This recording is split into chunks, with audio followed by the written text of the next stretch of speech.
ரீசெண்டா தியேட்டர்ஸ்ல ரிலீஸ் ஆன இதான் பார்க்கிங். இந்த படத்துல நம்ம ஹரிஷ் கியான், இந்துஜா, MS பாஸ்கர் மற்றும் பல பேர் இந்த படத்துல நடிச்சிருக்காங்க.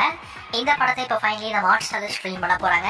ஸோ படத்தை இப்போ வர டிசம்பர் 30 அன்னைக்கு நமக்கு ஹாட் ஸ்டார்ல ப்ரீமியர் பண்ண போறாங்க. ஹாட் ஸ்டார் இதை இப்போ அஃபிஷியலாவே கன்ஃபார்ம் பண்ணிருக்காங்க. இந்த படத்தோட ஸ்டோரி எப்படி டிராவல் ஆகும்னா, ஒரு கார் பார்க்கிங் ஸ்பேஸுக்காக நம்ம ஹரிஷ் கியானும் MS பாஸ்கரும் இந்த படத்தோட ஸ்டோரியா கொண்டு போயிருப்பாங்க. படம் ஃபுல்லா உங்க எங்கேயுமே போர் அடிக்க செய்யாது. ஸோ படம் ஃபுல்லா செம்ம இன்ட்ரெஸ்டிங் எங்கேஜிங்கா கொண்டு போகும். அதான் இந்த படத்தோட மிகப்பெரிய பிளஸா சொல்லலாம். ஸோ கண்டிப்பா பாருங்க, இந்த படமும் உங்களுக்கு ரொம்பவே பிடிக்கும். இந்த பார்க்கிங் மூவியை இப்போ டிசம்பர் 30 நமக்கு டிஸ்னி பிளஸ் ஹாட்ஸ்டார் ஸ்ட்ரீம் பண்றாங்க. மிஸ் பண்ணாம இந்த படத்தை பாருங்க. சோ நண்பா, இந்த படத்தை நீங்க ஃபேமிலியோட உட்காந்து பார்க்கலாம். ஸோ அந்த அளவுக்கு ஒரு நல்ல படம், ட்ரை பண்ணி பாருங்க.